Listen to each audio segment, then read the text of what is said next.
말씀 나누겠습니다. 1절에서 2절 한번 보시겠어요? 형제들아, 내가 너희에게 전한 복음을 너희에게 알게 하노니 이는 너희가 받은 것이요 또 너희 가운데 선 것이라. 너희가 만일 내가 전한 그 말을 굳게 지키고 헛되이 믿지 아니하였으면 그로 말미암아 구원을 받으리라. 내가 전한 그 말을 굳게 지키고 헛되이 믿지 아니하였으면 그로 말미암아 구원을 받으리라. 그래서 굳게 지킨다. 굳게 지킨다라는 그 말씀의 뜻은 믿음 안에 거한다라는 뜻을 가지고 있습니다. 믿음과 믿음 안에 있다라는 증거 속에 있어야 한다라는 뜻을 가지고 있습니다. 고린도 교회에 주어진 또 다른 도전은 무엇이냐면 그 중에 일부분의 사람들이 부활이 없다라고 주장한 것입니다. 그래서 사도 바울이 그 문제를 지금 이제 다루기 위해서 이 말씀을 꺼내고 있는 것입니다. 믿는 사람들의 모임에도 불구하고 자기 취향에 따라서 자기의 어떤 주관적인 성격이나 생각에 따라서 어떤 진리는 받아들이고 어떤 진리는 받지 않으려고 하는 성향이 있습니다. 오늘날도 그렇습니다. 부활에 관한 문제뿐만 아니라 신앙의 여러 가지 주제들 그렇습니다. 특별히 오늘날은 이제 주일 성수 문제, 주일의 개념 자체가 이제 무너지고 있고 11조 문제나 이런 것들 있습니다. 이제 점점 또 개신교 안에 이제는 이제 캐톨릭 문제였는데 이제는 개신교 안에 조상 제사 문제까지도 이제 점점 파고들 가능성이 굉장히 큽니다. 그래서 그런 것들은 본질이 아니다 하면서 이제 슬슬 머리를 들이밀고 교회 안으로 그런 우상 숭배가 들어오도록 그런 흐름들이 이제 들어올 가능성이 다분합니다. 마귀가 하는 일이 그렇습니다. 마귀가 하는 짓이 어떤 신앙의 주제를 격화시키거나 아니면 부인하게 만드는 것입니다. 결국에 그런데 속아 넘어가게 되면 신앙을 절름발이로 만들고 교회를 추락시키게 되는 것이죠. 마귀가 원하는 것이 그것입니다. 교회의 위상을 추락시키고 성도들이 온전한 신앙의 능력을 누리지 못하게 하는 것. 그것 때문에 어떤 진리에 대해서 부분적으로 의심하게 만들고 인간의 편의를 따라가게끔 그렇게 조장을 하는 것입니다. 어떤 신앙의 해답을 찾고자 할 때에 사람들이 많이 모여드는 곳에서 해답을 찾는 것은 어리석은 것입니다. 대부분의 많은 사람들은 진정으로 진리가 대답을 주는 그것 자체보다 내가 원하는 대답을 주는 곳을 더 선호하기 때문인 것입니다. 그래서 부활에 관한 증언에서 우리 신앙의 토대를 어디에 두어야 할지를 우리가 이제 명확하게 배우게 될 것인데 바울이 제시하는 부활의 증거를 보면서 우리 신앙의 토대, 부활에 관한 주제뿐만 아니라 우리의 모든 신앙의 토대를 어디에 놔야 하는지 우리는 배울 수 있게 되는 것입니다. 자, 바울이 제시하는 부활의 증거 첫 번째는 무엇이냐면 성경입니다. 성경 3절에서 4절을 보십시오. 내가 받은 것을 먼저 너희에게 전하였노니 이는 성경대로 그리스도께서 우리 죄를 위하여 죽으시고 장사 지낸 바 되셨다가 성경대로 사흘 만에 다시 살아나사라고 말씀하고 있습니다. 여기서 내가 받은 것은 무엇입니까? 내가 받은 것, 그것은 복음을 말하는 것이죠. 그리스도의 죽음과 부활을 의미하는 것입니다.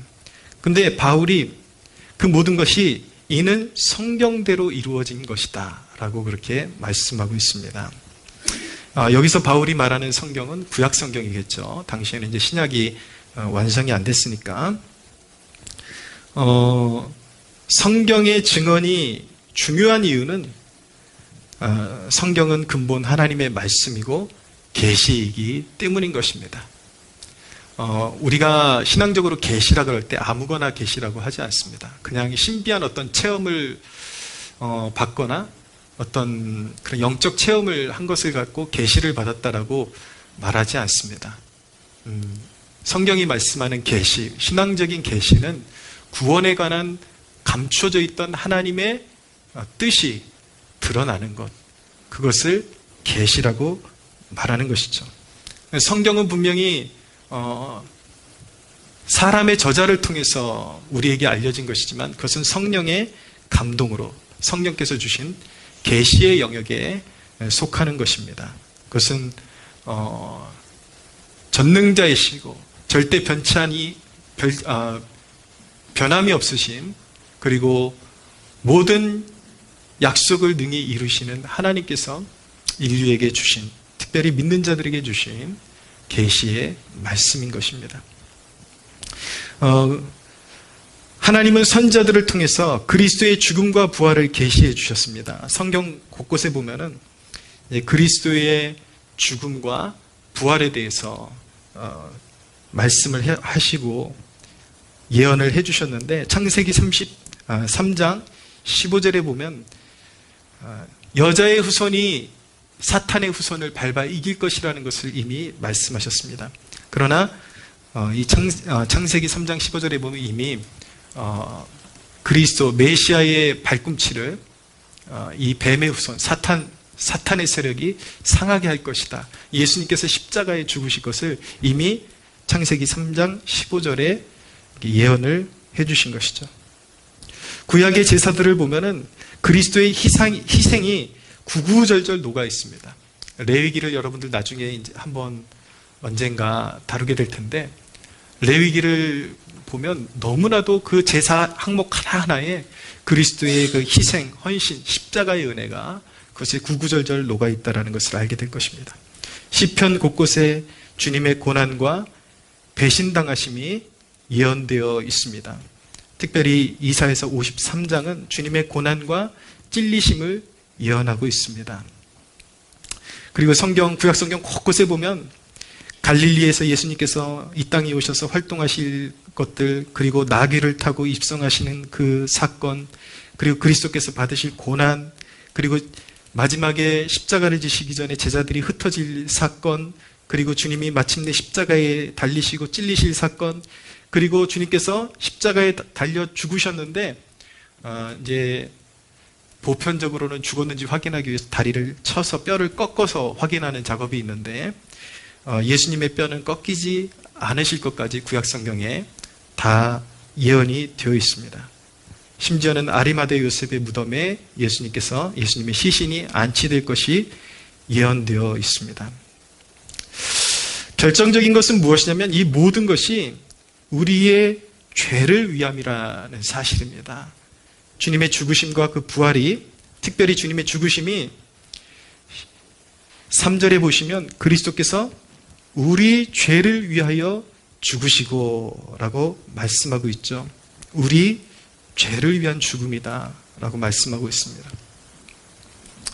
그리스도께서 이 땅에 오신 이유에 대해서 명확하게 성경이 예언하고 있는 것입니다.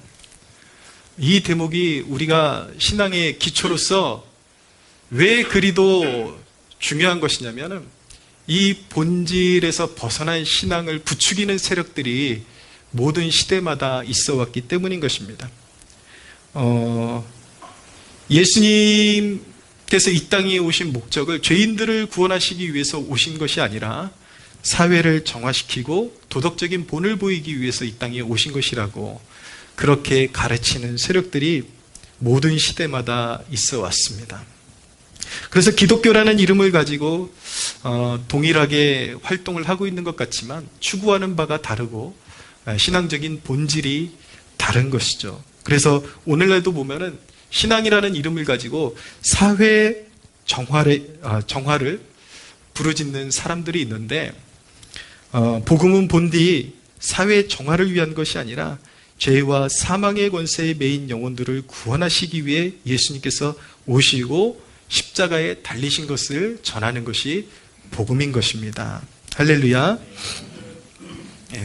사회를 무시한다라는 뜻이 아닙니다. 기독교가 사회를 정화시키는 방법이 다르다라는 것이죠. 예수님을 도덕적인 선생님으로 보고 정의를 실현하는 것이 복음이 아니라 죄 가운데 있던, 죄의 종로를 타던 우리가 성령으로 거듭나서 이제 하나님의 의를 추구하는 중에 세상에서 하나님의 말씀을 실현시키는 그 순종을 통해서 세상의 어두움을 밝히는 그런 사명을 우리가 가지고 있는 것이죠. 그러나 분명한 것은 이 둘은 너무나도 다른 것입니다. 기독교의 본질, 예수 그리스도께서 이 땅에 오셔서 십자가를 지신 이유는 사회 정화를 위해서 십자가를 지신 것이 아니라 본질적으로 죄와 사망과 어둠 가운데 죽어가는 영혼들을 죄에서 구원하시기 위해서, 그들의 죄의 문제를 해결해 주시기 위해서 이 땅 위에 오신 것입니다. 오순절에 베드로는 시편 16편을 인용하면서 그리스도의 부활이 구약의 성취임을 증거하고 있습니다. 또한 시편 110편을 인용하면서 예수 그리스도의 승천을 증거하고 있습니다. 이사야서 26장 19절은 믿는 자의 부활을 말씀하고 있습니다. 그리스도의 부활은 우발적인 것이 아니라 구약 성경에 끊임없이 하나님께서 선지자들을 통해서 이루실 것을 예언해 오신 말씀의 성취라는 것을 알게 되는 것입니다. 여러분, 주님의 부활이 합당한 것은 그 증거가 하나님 말씀 그 자체에 있기 때문인 것입니다. 어떤 신앙에 오해가 생기거나 의심이 생길 때에 우리는 어떻게 접근해야 되는가? 우리도 바울처럼 접근해야 되는 것입니다. 다른 곳에서 그 증거를 찾으려고 하면은 오류에 빠질 수밖에 없고 영적인 그런 어떤 배회하고 방황하는 격이 될 수밖에 없는 것이죠. 그래서 우리가 기억해야 하는 것은 무엇이냐면 바울이 부활을 의심하는 고린도 교인들에게 부활을 증거할 때에 성경대로 그렇게 써있다. 성경대로 된 것이다. 이 말씀 꼭 기억해야 하는 것입니다. 우리의 신앙에 이 신앙의 주제가 과연 해답이 무엇일까? 그것을 찾기 위해서는 세상의 어떤 사람들의 말에 집중하는 것이 아니라 먼저 하나님의 말씀, 성경이 무엇이라고 말씀하고 있는지 성경대로 우리는 찾아보고 성경에서 해답을 구해야 하는 것입니다. 할렐루야. 바울은 그렇게 성경에서 예수 그리스도의 부활이 정당한 것임을, 그리고 진실한 것임을 증거하고 있습니다. 두 번째로 바울이 제시하는 부활의 증거는 부활을 목격한 증인들입니다. 5절 이하를 보십시오. 게바에게 보이시고 후에 12제자에게와 그 후에 500여 형제에게 일시에 보이셨나니 그 중에 지금까지 대다수는 살아있고 어떤 사람은 잠들었으며 그 후에 야고보에게 보이셨으며 그 후에 모든 사도에게와 맨 나중에 만삭되지 못하여 난 자 같은 내게도 보이셨느니라. 게바와 12제자 그리고 500여 형제 그리고 야고보 모든 사도들이 주님의 부활을 보았다라고 증거하고 있습니다. 부활을 목격한 증인들이야말로 부활의 증거가 되는 것입니다.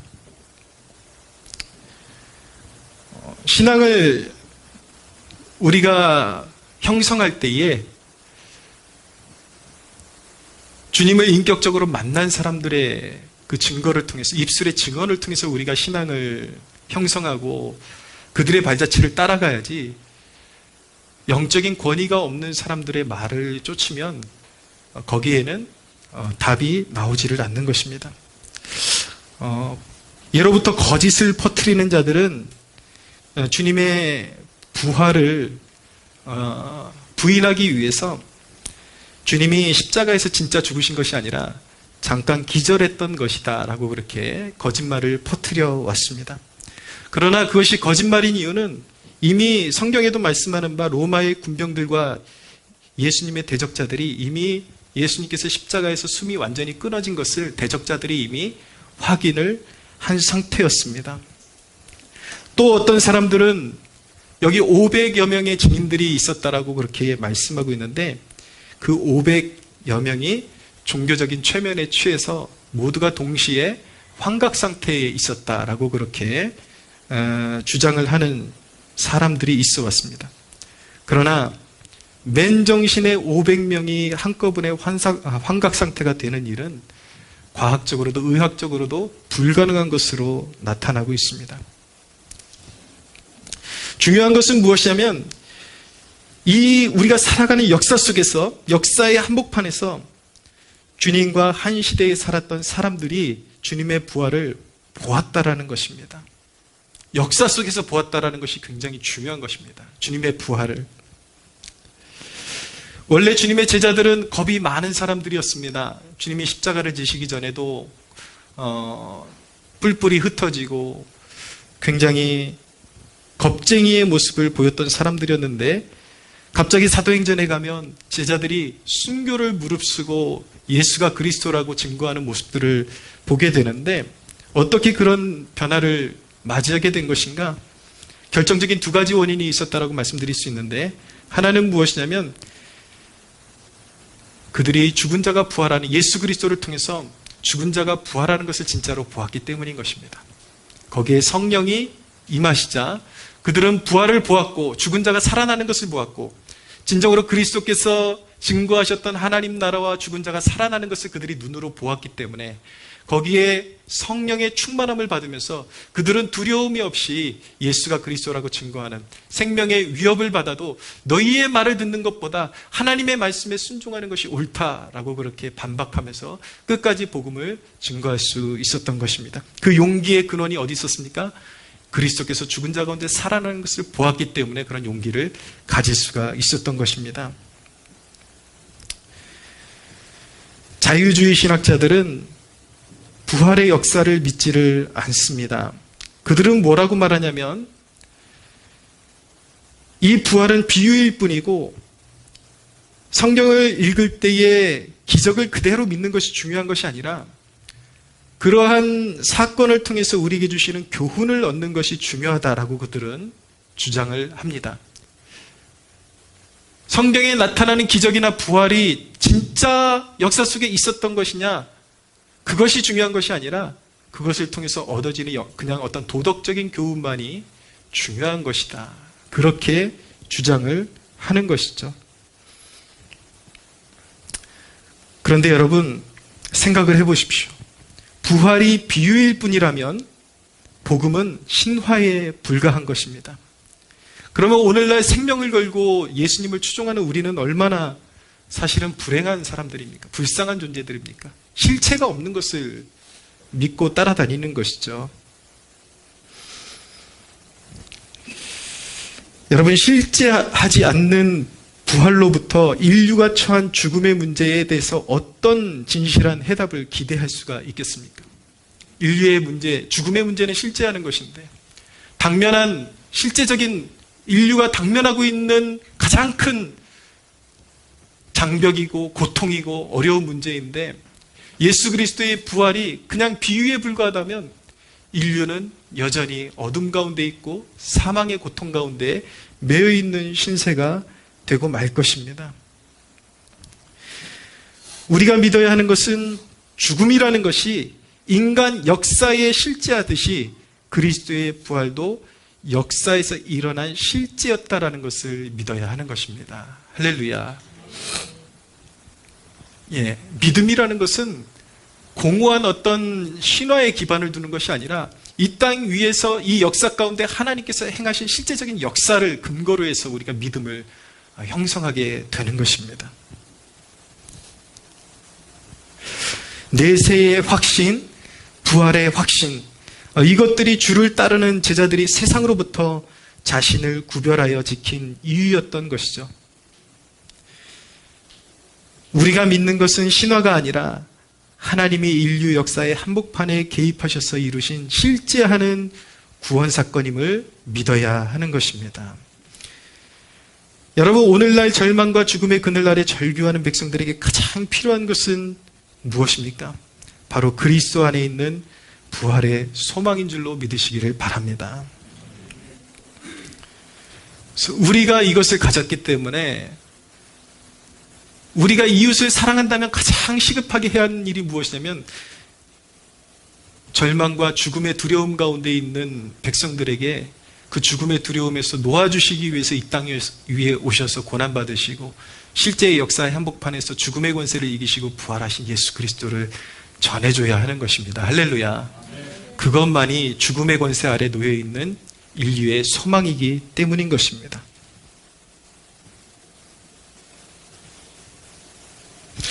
여러분, 기독교를 알기 위해서 불신자들이 쓴 책을 읽고 가설을 퍼뜨리는 사람들의 말에 귀를 기울이는 것이 얼마나 우스꽝스러운 일입니까? 항상 진실의 권위는 어떤 주제에 대해서 경험도 못 해보고 알지 못하는 사람들이 주장하는 그 내용이 아니라 어떤 사안의 진실의 권위는 그 진실에 관한 것을 맛보고 경험한 사람들에게 있음을 깨달아야 하는 것입니다. 할렐루야. 세 번째로 바울이 주장하는 부활의 증거는 주님을 인격적으로 만난 바울 자신이라고 말씀하고 있습니다. 8절을 보십시오. 같이 한번 읽어볼까요? 시작. 맨 나중에 만삭되지 못하여 난 자 같은 내게도 보이셨느니라. 아멘. 바울이 자기 자신을 표현하면서 만삭되지 못하여서 난 자라고 그렇게 표현을 하고 있습니다. 왜 만삭되지 못하여 난 자라는 표현을 스스로에게 사용하고 있는 것일까요? 그것은 사도로서 그가 자격이 미흡했기 때문인 것입니다. 바울은 사도로서의 어떤 자격을 갖추기 위해는 많은 것들이 모자란 사람이었습니다. 사도의 조건은 예수님의 공생애를 함께 지내고 그리고 부활을 눈으로 목격한 사람들이어야만 했습니다. 그런데 바울은 이 가운데 어떤 조건을 만족시키는 것이 없습니다. 예수님과 공생애에 함께하지도 못했고 그리고 부활을 눈으로 목격하지 못했습니다. 십자가와 부활도 눈으로 목격하지는 못했어요. 거기다가 더해서 바울은 예수 그리스도를 믿는 사람들을 잡아다 죽이는 박해자였습니다. 그러니 자기 자신을 볼 때 얼마나 그리스도 앞에서, 주님 앞에서 정말 부족함을 많이 느꼈겠습니까? 여러모로 부족했습니다. 그러나 바울은 다메섹 도상에서 부활하셔서 승천하시고 만물을 다스리시는 그리스도를 만났습니다. 그래서 그는 그렇게 자격 없는 자신을 주님께서 친히 부활하시고 승천하신 주님께서 자신을 만나주셨기 때문에 늘 자신을, 그런 부족한 자신을 만나주신 그 주님의 은혜에 대한 감격이, 남다른 감격이 그에게 있었던 것입니다. 그래서 그는 자기 자신에 대해서 고백하기를 나는 사도 중에 가장 작은 자라라고 그렇게 고백하고 있는 것이고 내가 나된 것은 다 하나님의 은혜로 된 것이라고 고백하고 있는 것입니다. 사람들은 어떤 구원을 논할 때에 구원이 인간의 의지에 속한 것이다, 인간의 단순한 결단에 속한 것이다 라고 그렇게 주장을 합니다. 물론 맞습니다. 인간의 결단이 필요합니다. 그러나 여러분, 인간이 보지 못한 것을 볼 수 없고 믿어지지 않는 것을 믿을 수가 없습니다. 믿음이라는 것은 믿어지는 것을 향해서 의지가 발동되게 되어 있는 것입니다. 하나님께서 그 은혜로 사람의 영적인 눈먼 눈을 열어주시고 그 하나님의 말씀과 그 복음의 말씀이 진실하다라는 것이 마음속에 들어오게 될 때 인간은 마음을 열게 되는 것입니다. 거기서 믿음이 출발되게 되는 것입니다. 많은 사람들이 구원이 단순히 인간의 의지의 결단이다, 의지에 속하는 것이다, 그냥 인간의 결단이다라고 말하지만 저는 그런 사람들의 말에 신앙의 토대를 놓지를 않습니다. 저는 오히려 이러한 영적인 구원의 감격이 있는 증인들의 말을 더 신뢰합니다. 사도 바울은 무엇이라고 고백하고 있습니까? 분명히 나는 사도 중에 가장 작은 자다. 내가 나된 것은 다 하나님의 은혜로 된 것이다. 그렇기 때문에 나는 사도라 칭함받기에 감당하지 못할 자다 라고 말하고 있는 것입니다. 결국은 자기 자신이 어떤 사도보다도 많이 수고하였지만 자랑할 것이 없다. 그것은 오직 나와 함께 하신 하나님의 은혜일 뿐이었다라고 고백하고 있는 것입니다. 할렐루야. 여러분, 구원이라는 것은 죄인을 부르심으로 시작되는 값없는 은혜인 것입니다. 사도 바울의 구원의 사건이 분명히 말씀해주고 있지 않습니까? 바울이 언제 예수 그리스도를 먼저 추종했습니까? 십자가의 도를 그가 언제 알았습니까? 부활을 언제 알았습니까?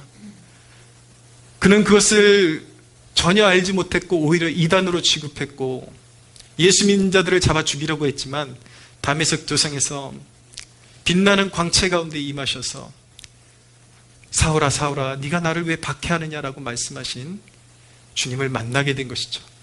그의 듣지 못하는 귀를 열어주시고 보지 못하는 눈을 열어주신 분은 바로 주님 자신이었습니다. 할렐루야. 여러분, 예수를 만났다는 수많은 사람들의 증언을 들어보십시오.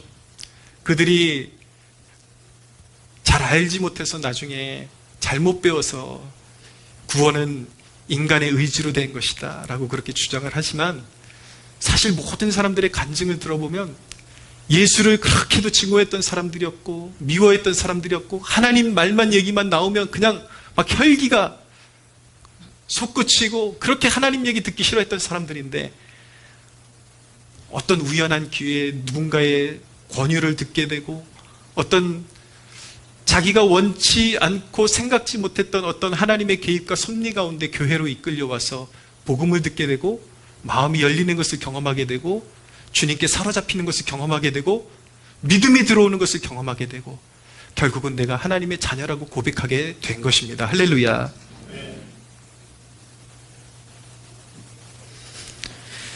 저는 신앙의 토대를 놓을 때에 사람들의 말에 귀를 기울이지 않습니다. 저는 신앙의 토대를 놓을 때 분명히 성경이 말씀하고 있는 신앙의 증인들, 예수 그리스도를 인격적으로 참으로 경험하고 그 은혜 가운데 머물렀던 신앙의 모범이 되는 사람들의 말이 저의 신앙을 형성하는 유일한 토대가 되는 것입니다. 여러분도 그러해야 하는 것입니다. 할렐루야. 그런데 여러분, 이 대목에서 우리가 유심히 봐야 하는 것은 바울이 지금 부활이 없다고 하는 사람들에 대해서 부활에 대해서 변증하고 있잖아요. 아니다. 부활에 대해서 성경이 이미 성령께서 말씀하신 바이고 예언하신 바이고 부활의 증인들이 이렇게 많이 있다. 그것은 우리의 실제 역사 가운데 일어난 일이다. 그것은 공허한 어떤 사람들이 지어낸 얘기가 아니라 두 눈을 부릅뜨고 그 부활의 현장을 목격한 증인들의 증언이 있다. 부활은 참된 것이다 라고 변증을 하고 있는데, 변증이라는 것은 어떻게 보면 굉장히 차가운 영역일 것입니다. 어떤 논리를 증언해야 되는 것이고 어떤 증거를 갖다 대면서 반박해야 되는 것이죠. 그런데 여러분, 우리가 바울의 신앙에서 눈여겨봐야 하는 것이 있습니다. 여러분, 바울은 그런 변증을 학문이 아니라 그 변증을 하면서 자신의 신앙의 감격과 그리고 하나님을 찬양의 태도를 한순간도 잃어버리지 않고 있는 바울의 모습을 우리는 유심해서 봐야 하는 것입니다. 여러분, 바울의 모습을 보십시오. 주님의 부활을 증거하면서 자기에게 입혀주신 그 사랑의 그 무한한 감격을 또한 사람들에게 증거를 하고 있습니다. 그 대목이 바로 8절 이하인데 같이 한번 읽어보겠습니다. 8절 이하 쭉 한번 같이 한번 읽어보겠습니다. 시작. 맨 나중에 만삭되지 못하여 난 자 같은 내게도 보이셨느니라. 나는 사도 중에 가장 작은 자라. 나는 하나님의 교회를 박해하였으므로 사도라 칭함받기를 감당하지 못할 자니라. 그러나 내가 나된 것은 하나님의 은혜로 된 것이니 내게 주신 그의 은혜가 헛되지 아니하여 내가 모든 사도보다 더 많이 수고하였으나 내가 한 것이 아니요 오직 나와 함께 하신 하나님의 은혜로라. 그러므로 나나 그들이나 이같이 전파하며 너희도 이같이 믿었느니라. 아멘. 사랑하는 여러분, 복음을 변증한 부활을 변증하면서 자기에게 입혀주신 그 뜨거운 사랑의 그 체험을 얘기하는 바울을 보십시오. 그는 고린도 교인들에게 부활을 증명하면서 자신이 받은 값없는 은혜에 대해서 감격하고 있습니다.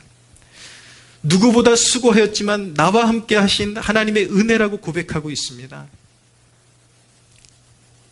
사랑하는 여러분, 하나님을 아는 지식에 감격이 없고 헌신이 따르지 않는다면 아무것도 아닌 것입니다. 사람들에게 예수가 그리스도라고 증거할 수 있는 지적인 능력이 풍부하지만 그 예수가 그리스도라고 증거하는 여러분들의 마음 가운데 뜨거움이 없고 그 사랑에 대한 열정이 없고 주님을 향한 그렇게 여러분들을 죄 가운데서 사망 권세에서 구원하신 그 은혜에 대한 감격을 가지고 주님을 향한 헌신의 태도가 여러분들의 삶 가운데 없다면 여러분들이 그렇게 박식하게 증거하는 그 모든 신앙에 관한 것들이 여러분들의 신앙에는 별로 유익이 되지 못하고 있는 것입니다. 여러분, 우리가 이 대목에서 우리가 살펴야 하는 것은 무엇입니까? 여러분들의 신앙의 태도는 어떻습니까? 신앙의 현 주소는 어떻습니까? 사람들에게 예수가 그리스도라고 증거는 하고 있지만 여러분들의 마음 가운데 내가 죄인이었을 때 값없이 나를 부르시고 나를 은혜로 이끌어 주시고 십자가에 그 사랑 입혀주신 그 사랑에 대한 감격이 있습니까? 여러분들이 사회 속에서 어떤 직책을 가지고 있든지 어떤 사회 속에서 얼마나 명망이 높은 그러한 사람들인지는 모르겠지만 그 모든 것들을 다 배설물로 여기고 주님을 추종할 만큼의 그 감사와 기쁨과 그 은혜에 대한 뜨거움이 여러분들의 심령을 사로잡고 있습니까? 사랑하는 여러분, 단순히 이 시간 회복해야 하는 것은 우리가 부활에 대한 지식을 회복하는 것이 아닙니다. 우리를 구원하신 주님에 대한 사랑을 회복해야 하는 줄로 믿으시기를 바랍니다. 이 대목을 통해서 이 부활의 은혜를 알게 하시고 사망 권세 아래 죽어가던 우리에게 이 십자가의 은혜를 알게 하시고 이 부활의 권세를 우리에게 알게 하시고 입혀주신 그 하나님의 은혜에 감사하고 엎드리는 마음으로 경배할 수 있는 저와 여러분들 되시기를 축복합니다. 여러분, 진정으로 은혜 속에 살고 싶으시다면 여러분들이 세상 속에 누구인지 다 잊어버리십시오. 내가 목사이든지 내가 정치인이든지 법조인이든지 기업인이든지 누구이든지 세상이 알아줄 만한 그 모든 것들을 주님 앞에 내려놓으십시오. 그저 나는 죄인일 뿐이었는데 나를 구속하신 그 주님의 은혜에 뜨거운 마음으로 주님 앞에 여러분들의 삶을 헌신할 수 있는 여러분들 되시길 주님의 이름으로 축원합니다. 여러분, 정리하겠습니다. 부활의 증거는 결정적으로 누구 안에 있어야 되는가? 바로 저와 여러분 한 사람 한 사람 안에 개별적으로 자리 잡아야 하는 것입니다. 거듭난 백성들마다 살아계신 주님의 증거들이 내면에 있습니다. 성령의 인치심과 임재를 통해서 하나님의 자녀들은 부활하신 그리스도를 마음에 모시고 있는 것이고 살아 역사하시는 주님의 통치를 경험하는 것입니다. 주님은 마음이 겸손한 자들에게 그 증거를 나타내시고 믿음을 주십니다. 할렐루야. 여러분, 이 가운데 아직도 이 부활의 믿음, 예수 그리스도가 부활하셨고 그분이 나의 주님이시고 그분을 믿는 나 또한 그 부활에 참여하여 마지막 날 그 부활에 참여할 것이라는 것을 믿지 못하는 사람들이 있습니까? 아직 그 믿음이 뭔지 모르는 사람들이 있습니까? 여러분, 권면합니다. 이제부터는 주님의 그 부활의 능력을 믿을 수 있게 해달라고 간청하십시오. 할렐루야. 제가 이런 얘기를 하면 또 어떤 부류들은 그럼 인간의 구원이 인간의 결단에 있다는 소리냐, 그렇게 비판하려고 할 수도 있을 것입니다. 그러나 제가 믿는 바는 이러한 초청에 응답하는 사람이야말로 택함받은 백성이라고 믿습니다. 할렐루야. 설교단에서 해야 되는 것은 결단하라고 촉구하는 것입니다.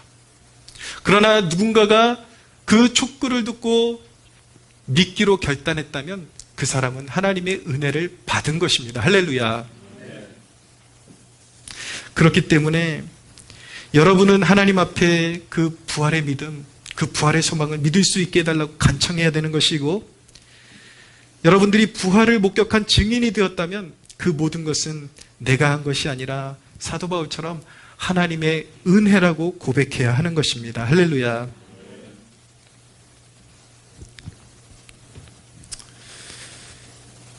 제가 주님을 만났을 때에 구원의 감격을 주춤하게 만든 것은 사실 신학교에서의 배움의 과정들이었습니다. 신학교의 과정이 다 쓸모없는 것이 아니었습니다. 오히려 이제 나중에 가면서 재정립하면서 내가 믿는 바를 정립하게 되고 더 확고하게 영적인 유익을 얻었지만 그 과정에는 험난한 그런 유혹이 따라붙게 되어 있습니다. 어떤 성경의 무호성에 대한 도전들, 이런 것들을 도전받고, 구약 성경의 홍해가 갈라지는 그 사건들도 어떤 학자들의 견해들에 대해서 신학교에 가면 다 배우거든요. 어떤 학자들은 홍해가 갈라진 것이 아니라 갈대가 갈라진 것이다. 원어를 이렇게 대입해 보면 그것은 어떤 바다를 상징하는 의미하는 단어가 아니라 갈대밭을 상징하는 단어일 때도 있다 그러면서 막 신앙을 흔들어 놓습니다. 나는 막 뜨겁게 주님을 만나고 신학교를 갔는데 막 신학 교수님들이 전혀 들어보지 못했던 얘기들을 막 해주는 거예요.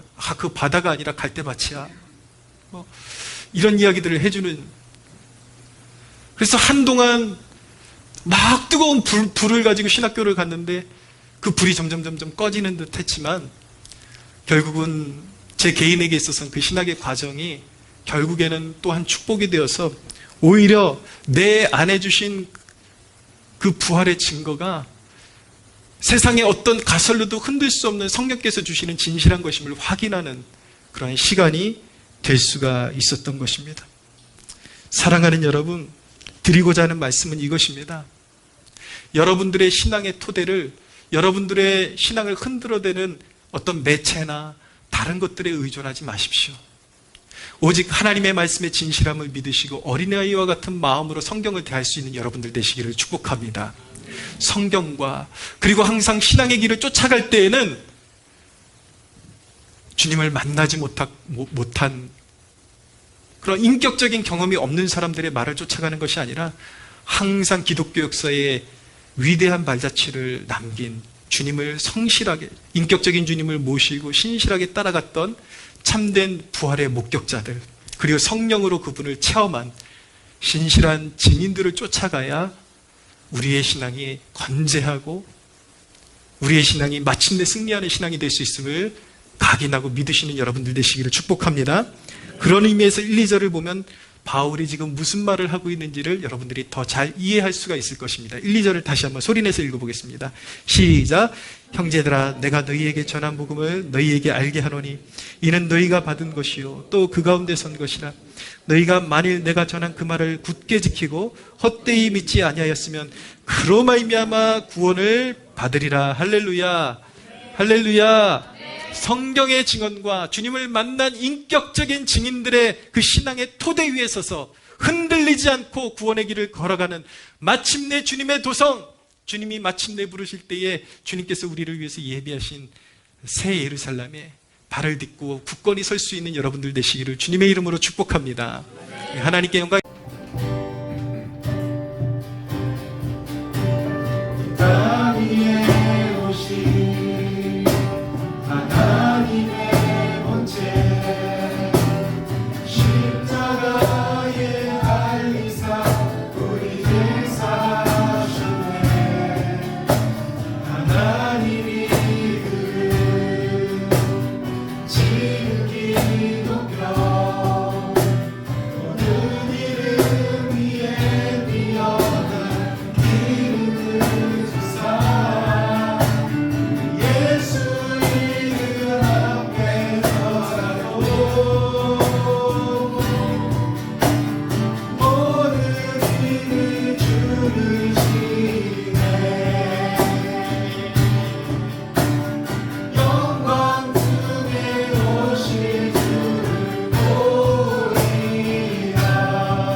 가운데 있는 우리를 구원하시기 위해 십자가에 죽으시고 우리의 죄의 문제를 해결하시고 우리에게 영원한 삶을 선물하시기 위하여 죽음의 권세를 이기시고 부활하셨습니다.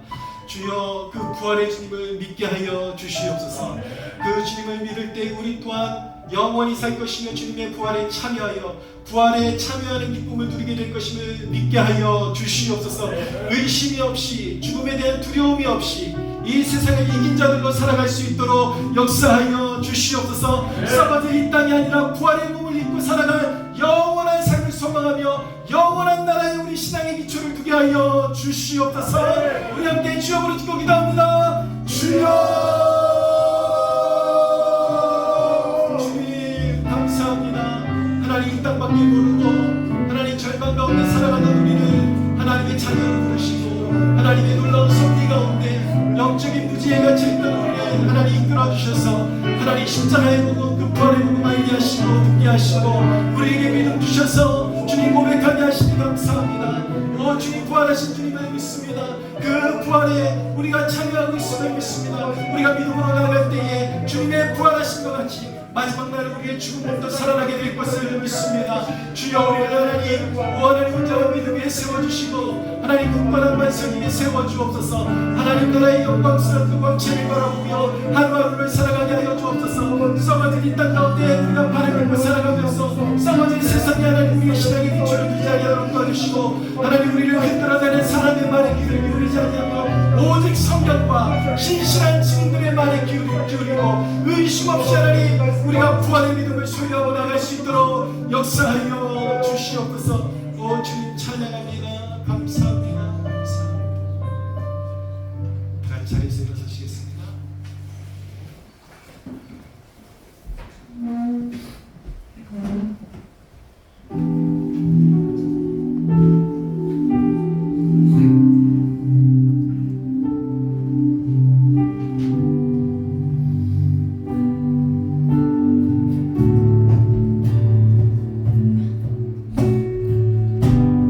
주내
십자가의 그 사랑 알게 하시고 부활의 영광을 알게 하신 우리 하나님 앞에 영광의 박수를 올려드리겠습니다.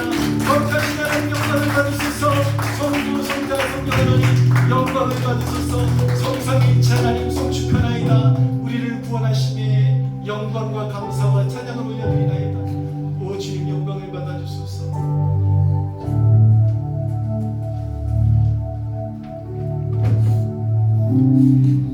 기도하시겠습니다. 하나님, 의인은 믿음으로 말미암아 살리라고 말씀하셨습니다.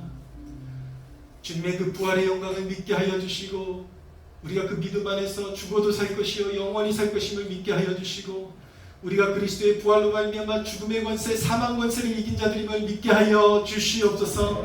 우리도 그리스도의 부활에 참여하여 그 영광스러운 몸을 가지고 영원토록 살 것을 믿나이다. 주님 영광을 받아 주시옵소서. 그러므로 주님 우리가 이 땅에 소망을 두고 살아가지 않게 도와주시고 항상 하나님 나라를 바라보고 영원한 상급이 있는 그 땅을 바라보며 살아가게 하여 주시옵소서. 하나님 세상의 모든 말들이 흔들리는 신앙을 하나님 벗어버리고 오직 성경의 증언과 주님을 인격적으로 만난 주님들의 증언을 토대로 굳건한 신앙을 형성하고 하나님 의심치 않는 믿음을 가지고 이 구원의 길을 따라가는 거룩한 백성들 되게 하여 주시옵소서. 감사와 영광을 올려드리며 우리 주 예수 그리스도의 이름으로 기도하옵나이다. 아멘. 이제는 우리 주 예수 그리스도의 은혜와 하나님 아버지의 사랑과 성령 하나님의 교통하심이 여기 모인 주의